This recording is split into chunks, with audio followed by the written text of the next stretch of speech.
Temperatura absoluta é fornecida por 2/3 da energia cinética média de uma molécula do gás. E, naturalmente, o calor de um gás é apenas a energia cinética média das suas moléculas.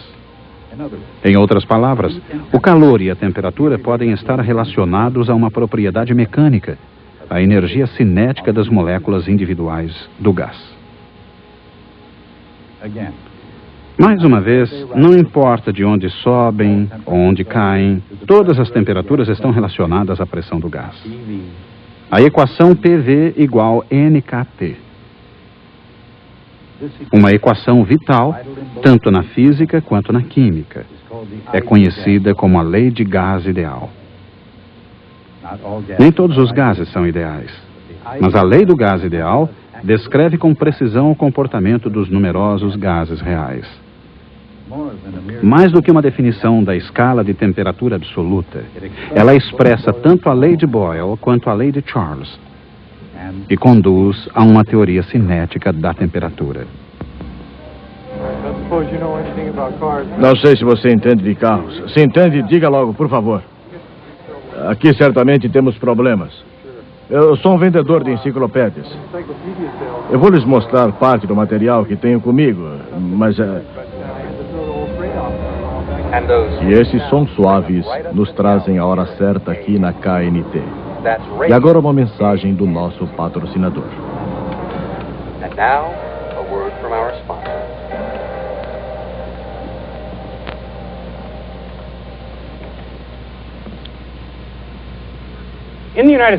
Nos Estados Unidos, usamos a escala de temperatura Fahrenheit.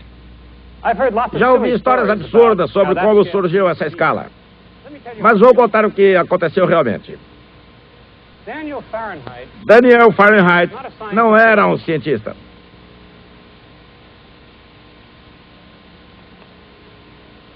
Era um comerciante polonês que no século XVIII decidiu se aperfeiçoar no novo ramo da fabricação de instrumentos científicos. Ele via um grande futuro nos termômetros calibrados. Soube que um astrônomo dinamarquês chamado Olaus Rømer sabia fazer esses instrumentos.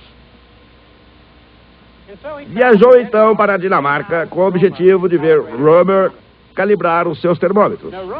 Rømer inventara sua própria escala de temperatura, que da mesma forma que a de Celsius, se baseava no ponto de congelamento e no ponto de ebulição da água. Mas a escala era diferente da escala de Celsius. Em primeiro lugar, Rømer construiu uma escala de 0 a 60 graus e não de 0 a 100 graus. A escala de 0 a 60 correspondia provavelmente aos graus de uma circunferência. A segunda diferença é que Rømer não gostava de números negativos. Assim, quando mergulhou seu termômetro em água gelada, ele não marcou esse ponto como 0 grau, e sim como 7,5 graus, deixando 1/8 da escala para baixo.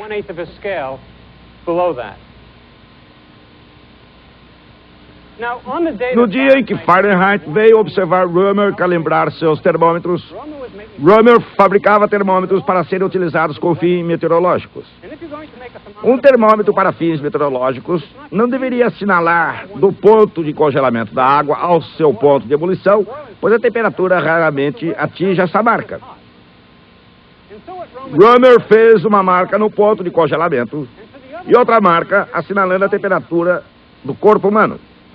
Quando encontrou essa marca, ela era de 22 graus e meio. Essa foi a escala básica adotada por Fahrenheit. Mas Fahrenheit não gostava de frações, e quando fabricou seus próprios termômetros, multiplicou tudo por 4. Agora a escala é de 30 a 90 graus. Do ponto de congelamento à temperatura do sangue. Ele pensou então que seria mais conveniente ter 64 graus entre esses dois pontos, e não 60. A razão é que ele precisava gravar marcas de graus unitários em seu termômetro. Se houvesse 64 graus entre seus dois pontos de calibração, ele os dividiria pelo meio e novamente pela metade 6 vezes. Assim, ele alterou novamente a sua escala de temperatura para que fosse de 32 graus a 96 graus, uma diferença de 64. Assim, usando esse termômetro, ele mediu a temperatura da água em ebulição de forma pouco precisa e decidiu que ela era de 212 graus. Depois da sua morte, a temperatura de 212 graus foi definida como a temperatura da água em ebulição. Isso alterou a temperatura do corpo para 98,6 graus. Foi assim que surgiu a escala Fahrenheit. Talvez vocês queiram perguntar qual seria a melhor escala de temperatura. A escala Kelvin, ou a escala absoluta, é a escala usada pelos cientistas. A escala Celsius é quase ideal para a cozinha, pois é baseada na temperatura da água em ebulição numa panela sem tampa. E a escala Fahrenheit, que vai de 0 a 100 para tempo normal, é quase perfeita para o tempo.